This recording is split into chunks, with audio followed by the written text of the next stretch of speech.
Force induction has not gained widespread popularity in the motorcycle industry, despite its fascinating and smile-inducing technology.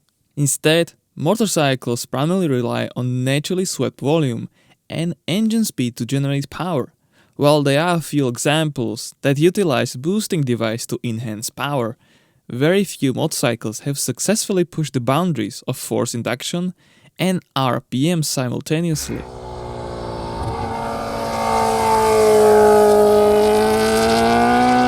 Before 2015, there were several factory turbocharged motorcycles in history, but supercharged ones were virtually non-existent.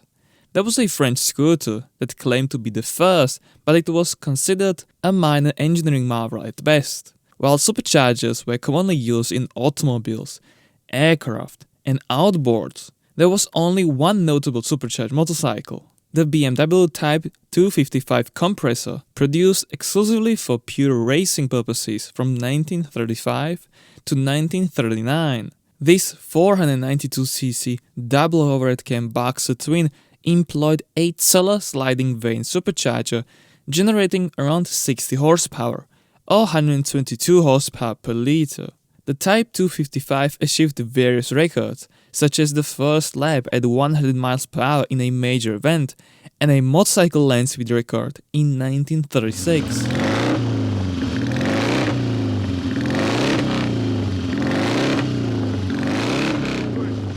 It was a truly revolutionary motorcycle, and its spiritual successor emerged from a different country nearly 80 years later.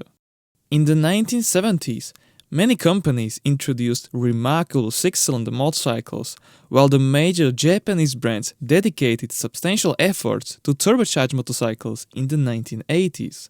Let's not forget the significant contribution of the Blackbird, Hayabusa, and the Big Ninja in the sports tourer category. There will always be individuals striving to invent new ways to challenge the world, aiming to be the first or the fastest. This is what led to the creation of the Kawasaki H2. The H2 introduced a new class of supercharged supersport motorcycles and drew its name from the iconic Kawasaki H2 Mach 4, a two-stroke triple from the 1970s, renowned for its sheer straight-line performance. While the original H2 produced 74 horsepower, the modern H2 requires a staggering 200 horsepower to deliver an overwhelming straight-line experience for today's buyers.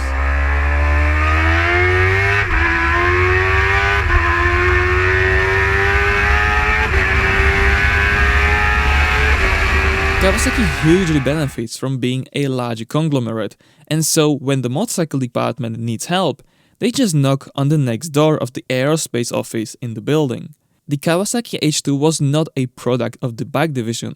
It was built as a halo product to show what Kawasaki can build as a company, from the engine, through aerodynamics, to the very details of the supercharging system. At the heart of the H2 lies a compact 1-liter engine designed to be on par with other 1000cc units. This inline 4-cylinder engine is relatively straightforward and does not incorporate many of the fancy technologies seen in the 21st century. It features a closed-deck design for durability, correct eye-shaped connecting rods, and twin chain-driven camshafts. There's no direct injection, variable timing or variable lift, and even a variable intake length system is absent. The pistons are uniquely cast from aluminum, the head is polished from the factory, and the intake valves are made of stainless steel, while the exhaust valves are composed of two materials, Inconel for the heads and steel for the stems. It may seem plain and simple, but it's robust enough to handle the immense pressure generated by the supercharger and transmit it into the aluminum intake plenum.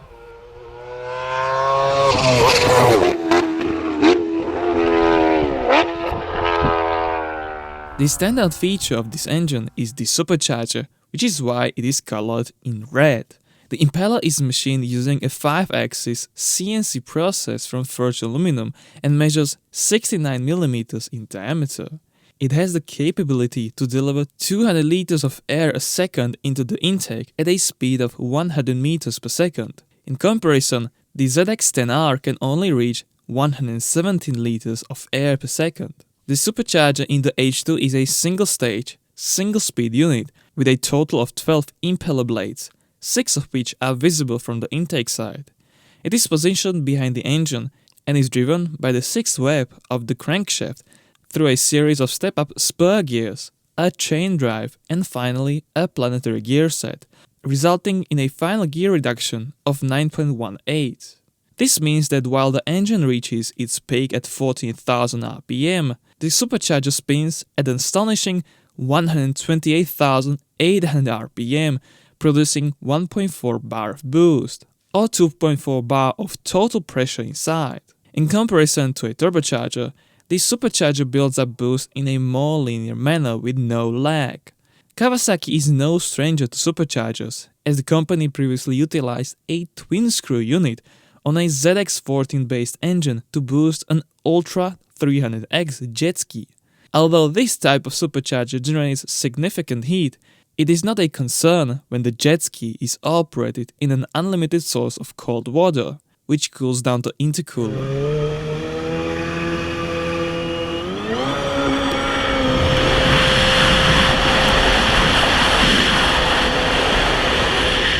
The force reduction system of the H2 was designed to be as simple as possible, without the need for an intercooler. The centrifugal supercharger unit is positioned behind the engine to keep it away from the heat, and the evaporation of the fuel actually cools the air within the intake system. The top injectors spray fuel onto steel nets, creating an ordering effect that ensures uniform mixing of the air-fuel mixture and promotes fuel misting to enhance intake air cooling, thereby increasing the overall efficiency of the charge mixture. Below that, there are individual throttle bodies with a diameter of 50 mm, and lower port injectors assist in delivering precise fuel amounts before entering the cylinders. The compression ratio of the H2 is 8.5:1, which prevents detonation, and it is capable of producing 200 horsepower at 11,000 rpm, with a slight increase when the RAMSEY system is utilized. However, it's not just the power that is impressive. The torque produced by the H2 is also remarkably overwhelming.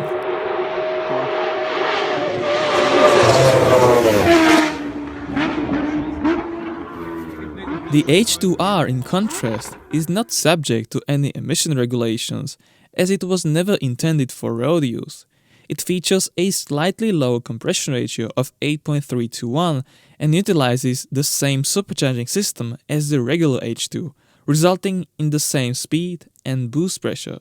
The power difference is significant, with the H2R producing nearly 330 horsepower. Knowledgeable experts suggest that this power disparity is due to various minor modifications, such as a different head gasket, freer flowing air and exhaust systems, and most importantly, changes to the ECU software and camshaft profiles. These alterations allow the H2R to rev up to 14,000 rpm, resulting in power levels that are over 40% higher. However, it's worth noting that H2 owners cannot simply purchase H2R cams and ECUs, as Kawasaki restricts the sales of cams to those with proof of ownership, and the ECUs have different plugs. A notable event that made headlines was when a video surfaced on YouTube featuring a former professional rider, Kenan Sofoglu, reaching a reported speed of 400 km/h on a stock H2R fitted with special Pirelli tires, despite Kawasaki quoting a top speed of 380 km/h for the factory motorcycle. This remarkable speed was achieved in just 26 seconds, although there was no independent device to verify the speed attempt.